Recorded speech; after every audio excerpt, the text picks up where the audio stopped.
How are we getting on, folks? Look it's safe to say it's been a fairly miserable day on the tipping front. Lots of seconds, a couple of thirds. Really not what we were expecting or wanting, but it's safe to say Tremor wasn't the best at, I suppose, courses for strike rate with me. But lucky enough, we're back on normal ground. We're back on, I suppose, more familiar ground as well. We're going back to Tipperary. For those of you who've followed the tips before, before the videos went up, you know the Tipperary is a fairly, I suppose, strong uh, course in terms of getting me winners and getting the followers winners as well. So that's a good sign. We're going to change things up a little bit now. Instead of me picking one horse as a nap, there's three horses that I really, really can't see being beaten. So instead of napping one horse, I'm going to nap one bet, a treble bet, and then the rest of them you can mix them up, say for a lucky 15 or whatever you want to do with them. But saying that, I'm not telling you what to do. I'm just giving you, I suppose, a bit of advice not to spend too much money, but also reap a bit of rewards at the same time. So look at moving or going on to the first race, the 1 o'clock. This is the first in this nap treble. We're going with Calidus Mirabilis, currently trading around 8 to 15. I know it's a very short price, but really and truly, at the end of the day, if this horse is beaten, it's almost impossible to see it being beaten, to be quite honest with you. His last run, if I'm not mistaken, in Ballinrobe, was second. Had an awful lot of this field in behind him that day. Well in behind it as well. Really and truly, if it even puts up half the performance, it should win by at least 5 lengths, maybe 10, maybe 15, maybe more. Who knows? But Calidus Mirabilis at 8 to 15 is surely as solid as a rock as it can get. It's not worth backing singly, obviously, but it's definitely a nice, I suppose, one for a bit of a cash builder in a treble or whatever you want to do. Now, moving on to the 130, we're going with Atomic at 9 to 2. I'm not going to lie, I was seriously tied between two horses here. I was tied between Atomic, who is coming in here in the back of a very, very easy win, left in the same mark, has Rachel Blackmore on board, and really and truly, if it even runs to the same ability, which it really should do, being left on the same mark, it should win fairly easily. Then again, another horse that caught my eye was Rock On Shamey. He caught my eye at 33 to 1. His course form is second to none. He has never finished out of the top two run in Tipperary before. Right? Now, saying that, if I'm not mistaken, they've all been flat. They've all been flat races. They were off marks of 66. He's now gone up to Hurdle Company and he's running off a mark of 97. So that's in or around a 30 pound gain in terms of going for a different style of race. That was 33 to 1. I was sort of half thinking about it, but I went with the more, I suppose, solid opinion with Atomic. Like I said, it's a 7-length winner, stays on the same mark. If it even shows up like it did the last day in Limerick, it should really win fairly handily. Like I said, the worry is Rock On Shamey. Local yard. The yard does very well in Tipperary. It's been backed from 33 to 1 into 6 to 1. I am not going to lie, I am fairly sick. If this horse wins, and I was sort of hovering between the two at 9 to 2 and 33 to 1, I will be close to tears. I'm not going to lie. I will be very, very upset with myself.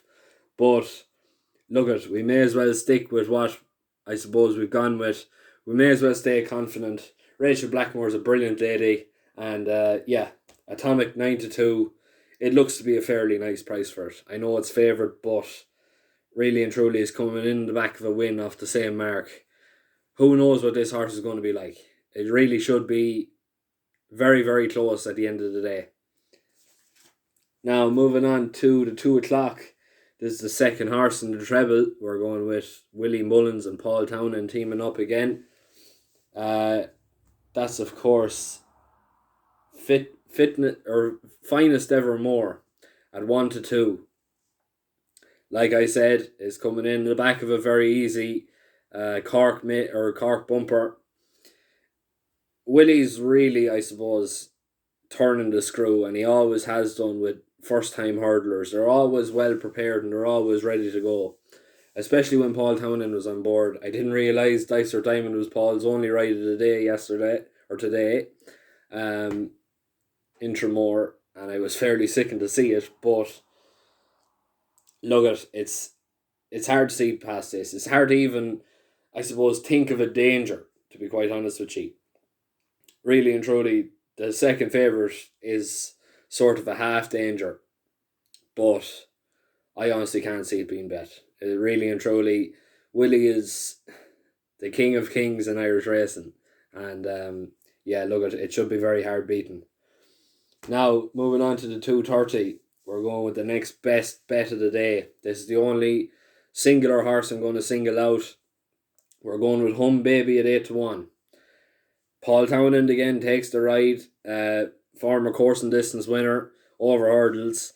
Got a nice little wind opener there in Cork. It was third at 25-1 in a fairly nice race. It's coming in here. It likes the course. It's only run once in the course and it won fairly handily on that day. That was over hurdles as well. It's a nice chaser, nice horse, nice hurdler, very, very versatile horse. And this horse knows what to do. I can really see it going very, very close. It's coming up against a very, very good I suppose, group of horses, the likes of Bread and Butter for Gavin Cromwell is in great form. We can't, I suppose, forget the Trigger. Although I was talking to Ronan earlier on there today, he says he's just worried about the trip and he's gone up in standard as well. But look, if he can get home safe and sound, that's all we want at the end of the day. He's gone 5 from 5 in this sort of company, and the horse owes nobody anything at the end of the day. Hum Baby 8-1. It's a nice price, nice each way shout. But don't be surprised if you see this horse going very, very close tomorrow. Now, the 3 o'clock, we're going to Waridi 11-4. This horse is again coming in with an awful lot of these, I suppose, to match the form that it's in. Very, very handy winner last time out. It had Rudy Cottrell in behind in second. It gave it £15 that day. It still, I suppose, got a bit of a weight advantage, but not as much, obviously, after the easy win. But look at Brian McMahon he knows when his horses are going good, and when his horses are definitely going good, they're always ones to keep on the right side of.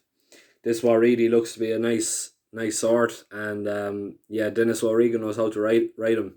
I can really see it being very, very close. I think 11-4 is a bit of a, I suppose, unrealistic price for it. I was actually fairly surprised to see it at 11-4. I thought it might be maybe in around 2-1, but we're going to take it anyway. We're going to go on board. It's got everything going for it basically at the end of the day, and 11-4, very nice price. Now 3:30, again. It looks to be a fairly nice race. We're going to go and Call His Bluff. Currently trading around 7-2. This horse, last time the two, I suppose, market principles met, he actually found himself in front of Ripon Lodge. I can't be backing Ripon Lodge at 9-4, lads. I really can't. When he was 10-1 that day in Ballinrobe, I says, yeah, maybe he's worth a shout. I thought he was home and hose going around the final bend, and he just looked too, I suppose, tired on the way to the line. Um, this horse, this call is bluff. He was 66-1, on his last race, third, behind My Lovely Boy, who sadly had to be put down in Ballinrobe last week, and Windsor Vixen, the horse of Queely's that actually gone on to win that race, when the two met again. So look at, the form is boosted. We don't really know what sort of form Ripon Lodge has going into this. I know he's improved massively since, I suppose, that fourth when the two horses met each other. But is it a case where the horse is just a little bit frustrating and a little bit, I suppose, unreliable at the same time? I definitely think 9-4 is too short a price to be going head over heels in.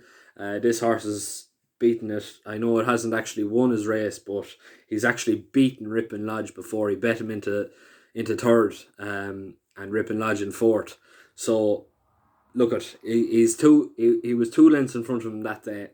If he improves any bit more, he should really find himself even further in front there today. Now, 4 o'clock, last of the treble. We're going with Western Run 13-8. Look at, it's a fairly nice bumper. This Mullins horse, we don't really know what it's going to be like. The Mullins newcomer there today was very, very disappointing in my eyes. For a horse that was supposed to be branded a superstar, it looked fairly flat. But yeah, look at this horse, this Western Run. The form has been franked. Eilish is a lady has gone on to actually win a very, very nice bumper in Galway over the festival, and it won very, very comfortably that day. So yeah, that's obviously a big positive for this Western Run. It's been very unlucky in his races. He was just caught on the line that day in Kilbeggan, and I can honestly see this horse going on to, I suppose, spend its day in the limelight that it deserves. I really think it's a fairly standard enough bumper when you consider what Western Run has been facing so far, and yeah, look at, we're going to take a bit of a chance snapping 3 horses tomorrow, but like really and truly, these horses shouldn't even come close to being beaten. But look at, I'm going to leave it there. Like I said, the Nap treble is a little bit different and a little bit unconventional what I've been doing so far, and the rest of them, you can do what you want with them. You can either put them in singles, put them in a lucky 15, or you don't have to do them at all. I'm not even forcing you to put down the treble if you don't want it. That's just me. I'm just giving my personal opinions on the subject and the races. Like I said, they're free, and I suppose the ones that have been following me, I suppose for the past week or whatever it is like that, I've just been out of form. You'd be saying, "Jesus, thank God this lad is only doing it for free."